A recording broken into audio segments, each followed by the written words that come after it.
Tieši šī pieredze tevi padara par to, kāda tu šodien esi. Tad, kad tu to saproti, tikai tad tu vari iet tālāk un plašāk. Un tad, kad es to sapratu, es sapratu, ka man nav vairs vēlmes darboties virspusē. Man nav vairs vēlmes darboties tā kā vienkārši aplāpīt kaut kur kaut ko tām, kurām patiesībā jau iekšējā šī vilkme pie manis ir tāpēc, ka ir skaidra sapratne par to, kad ir jāstrādā dziļāk. Šodien tātad parunāsim par to, kā noticēt sev, kā saprast, ka tu esi uz sava īstā ceļa, kā saņemties pamest to, nevis pamest, bet atstāt, aizvērt durvis tam, kam tu vairs neesi domāta vai kas nav domāts tev, sajust sevī šo ticību sev un atrast veidus, kā tik tiešām ļaut sev darīt to, ko tu jūti, ka tev vajadzētu darīt, pat tad, ja tu vēlies sākt tiešām no nulles kaut kur. Pārsvarā jau ir tā, ka tad, ja mums šķiet, ka mēs sākam no nulles, patiesībā tā dzirkstelīte tevī ir bijusi un mēģinājusi iekurināt tevī šo tavu aktivitāti tavā īstajā, pareizajā ceļā, pareizajā virzienā jau sen. Vienkārši tu visu laiku to dzirksteli esi tā nodzēst, neesi ļausi viņai šo liesmu sevi iekurināt, bet kad tu sāc ļauties un kad tu sāc skatīties tiešām, kā būs, ja es šoreiz izvēlēšos sevi? Kā būs, ja es domāšu nevis kā tas izskatīsies no malas, nevis ko kāds padomās, nevis vai tas būs pareizi vai nē, bet es iešu un darīšu to, ko es jūtu, ka man tiešām jādara. Ja? Kad tu sāc šādi jau pieņemt lēmumus savā dzīvē, tad pēkšņi viss sāk sakārtoties bez loģiska izskaidrojuma. Un tad tu sāc brīnīties, kad īstenībā nemaz nav tā, ka cilvēki, kuri man ir svarīgi, pagriež man muguru. Nemaz nav tā, ka es te pilnīgi viena palieku, ja, ka visi mani pameta un ka es visiem esmu vajadzīga kā tāds deķīts, uz kura var ērti pasēdēt. Izrādās, ka arī citi cilvēki ļoti labprāt man palīdz un citi cilvēki ļoti labprāt iesaistās un interesējās, kā viņi man varētu palīdzēt. Un patiesībā mēs visi šajā pasaulē esam priekš tam, lai viens otram palīdzētu. Mēs visi šeit darbojamies kā tādas bitītes, viens otra labā, pilnīgi visi. Tie, kas to nedara, tie, kas saka, nē, man neko nevajag no apkārtējās pasaules, un es arī neko nepieņemšu no apkārtējās pasaules, tiem cilvēkiem klājās diezgan grūti. Tie, kas daļēji ir pieņēmuši šo lēmumu un saka, man vajag no pasaules tikai mazumiņu, es dzīvošu ļoti pieticīgi un līdz ar to ļoti pieticīgs būs mans ieguldījums šajā pasaulē. Es darīšu kaut ko tādu viduvēji, kaut ko tādu, kur es daru normāli, daudz maz labāk nekā kāds, kurš to darītu slikti. Ir kāds cilvēks, kurš to galīgi sūdīgi izdarītu, tad es vismaz netik traki.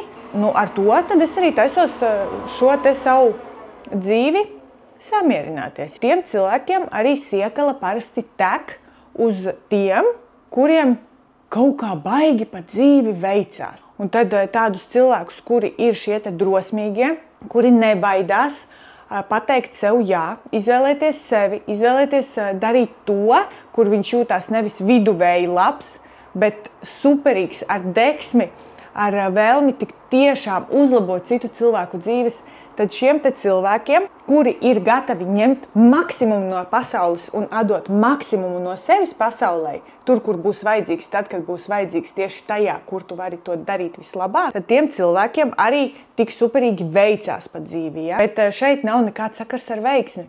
Šeit vienkārši cilvēks ir izvēlējies sevi un dara to, ko viņš zina, ka viņš dara daudz reiz labāk nekā to darītu cits viņa vietā. Šobrīd sanāk, kad es esmu pateikusi, ka ir vienas durvis, kuras es ļoti labprāt varu ciet, un ir kādas citas durvis, kuras es ar lielāko interesi esmu jau sen virinājusi vaļā ciet, bet man nav bijis spēka noturēt šīs durvis vaļā, dēļ šī caurvēja, kas ir veidojies, jo vairākas durvis turot vaļā dzīvē, izveidojās šis caurvējš, un tu sevi šai mirklī nevari sajust. tu nevari sajust ne savu resursu, maksimāli realizēties, jo šis te caurvējš tiešām šo te mirkli, šo brīdi aizplūš projām.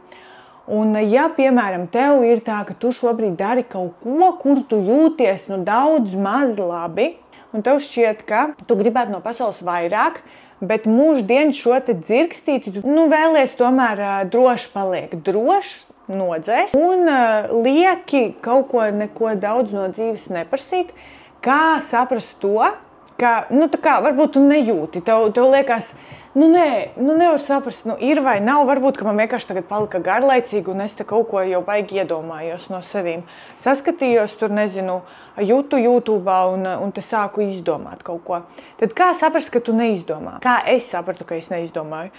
Man priekš tam vajadzēja ļoti daudz gadus. Man vajadzēja 15 gadus nostrādāt skaistumkopšanā, lai es saprastu, ka nē, tomēr es iešu uz psiholoģiju. Tātad, kā es to sapratu? Jau darbojoties pirmajos gados skaistumkopšanā, jau tad es sapratu, ka cilvēki vispār nenāk pie manis pēc tā fiziskā. Ja? Tad, kad es taisīju nadziņus, tad, kad es nodarbojos ar uzacu korekciju un krāsošanu, ar skropstu krāsošanu, ar pedikīru, tas klientis, kuras bija manas pastāvīgās klientis, kuras vienmēr pie manis nāca, viņas pie manis nāca parunāt. Viņas pie manis nāca izkartīt sirdi, viņas pie manis nāca pēc padoma, viņas pie manis nāca pēc šīs te foršās sajūtas, ka tu esi saprasts, ka tu esi pieņemts, ka tevi nenosoda.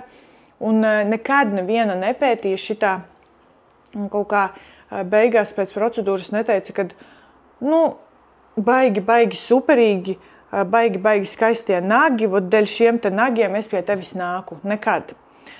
Es to jūtu, es to vienkārši redzēju un jūtu. Es nevienai nekad nejautāju, ja, bet citreiz kaut kā sanāca tā vienkārši iesmiet par to, ka tu vismaz paskaties, ko es tev uztaisīju. Nākamais moments, tad, kad es jau nodarbojos ar permanento make-upu, man bija vairākas tādas pārbaudes, vai tik tiešām tu gribi šeit palikt, vai tik tiešām tas ir tavs, vai tik tiešām. Daudz psiholoģiskie tādi momenti, kuriem man bija jāiziet cauri, kur man pašai bija jāiziet šī dzīves skola, lai es pati kļūtu par maksimāli stabilu cilvēku un noticētu sev. Tās, kuras darbojas permanentajā make-upā, ļoti labi zina, par ko es runāju. Kur tu sāc šaubīties, vai tu tik tiešām esi savā vietā. Un to mirkli, ja tu pārkāp, ja, un ja tu saproti, ka tas tik tiešām ir tavs, tad tu vari noturēties tajā. Bet tāpatās nāk atkal nākamie soļi, nākamie līmeņi, kur atkal tev ir jāpalīdz citiem un tev ir jāizvēlās. Tā kā vai tu vēlies palīdzēt šajā te fiziskajā līmenī, vai tu vēlies palīdzēt sievietēm kļūt skaistākām, kļūt apmierinātākām ar to savu ikdienas izskatu, vai tu tomēr vēlies palīdzēt sievietēm kaut kur dziļāk, kaut kur vairāk, ja? Vai tu tomēr esi tikusi skaidrībā ar vēl kaut kādiem citiem momentiem savā dzīvē. Un te ir viens moments, kurš ir aktuāls pilnīgi visiem mūsdienās, tas ir sociālie tīkli, kā sevi pozicionēt, kā nebūt tirgus vecenei sociālajos tīklos, bet tāpat laikā kā piesaistīt tiešām savus šos mērķa klientus. Un šeit vai nu tu pati ar to tiki galā. Viss. Tā kā tālāk jau tu vairāk nenodos šo informāciju, šī informācija pie tevis arī apstāsies, tu viņu pati proti pielietot, tu viņu pielieto un neviens jau nevar pārmest, ka tu negribi ar šīm te zināšanām dalīties tālāk. Tu negribi dalīties tālāk ar zināšanām skaistumkopšanā, tu negribi dalīties tālāk ar zināšanām reklāmā, sociālajos tīklos, un tu negribi dalīties tālāk ar zināšanām, kas tev ir dzīves pieredze, kas tev ir dzīves situācijas, kurām tev dzīvē ir, tev ir bijusi interesi iziet tam cauri, un tu vari padalīties ar citiem. Un te klātienē, kad pie tevis cilvēks atnāk, ar šo te savu pieredzi padalīties varēs pilnīgi visas. Pilnīgi visas, kas skatās šo te video, var pateikt, ka jā, īstenībā, tad, kad pie manis atnāk klienta klātienē, es viņai varu izstāstīt, es viņai varu iedot padomu, es varu padalīties ar savu pieredzi klātienē, bet tikko kā man ir jāiziet ārā, Tikko kā man ir jāsās kādam svešam, kuru es dzīvē neesmu redzējusi caur ekrānu, sociālajos tīklos, man ir bail no nosodījuma, man ir bail no tā, ka mani kāds nesapratīs, ka kāds ierakstīs negatīvo komentāru. Man sāk kļūt bail, es iegūstu nepārliecinātības sajūtu. Es jau vairs neesmu pārliecināta par sevi. Ja? Un lielākai daļai tā ir. Šīs arī bija tas moments, kur es sapratu, ka neies. Neies tas tik plašumā, kā es to gribu. Es nevaru pieņemt tik daudz klientus klātienē uz skaistumkopšanas procedūrām, un es arī nevaru iedot šīs zināšanas bez šī pamata iekšējās stabilitātes tām, kuras tik tiešām vēlētos sasniegt lielāku auditoriju, iziet ar savu stāstu tālāk, plašāk, iziet ar savu pakalpojumu tālāk, plašāk, iziet ar savu produkciju tālāk, plašāk. Es nevaru iedot šīm sievietēm šīs zināšanas tad, ja nav sakārtoti paši pamati.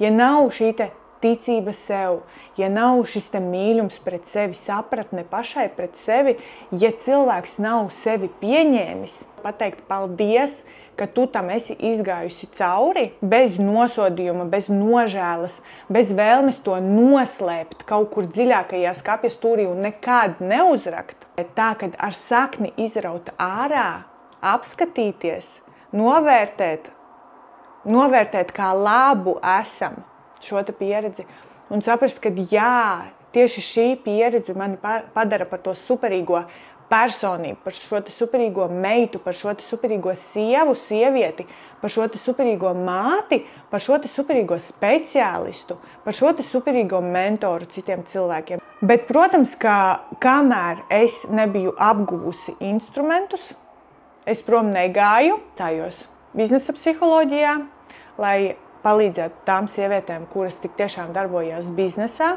lai man ir šī tiešām arī akadēmiskā saprašana par to, kā vispār dažāda veida biznesa var darboties. Ja?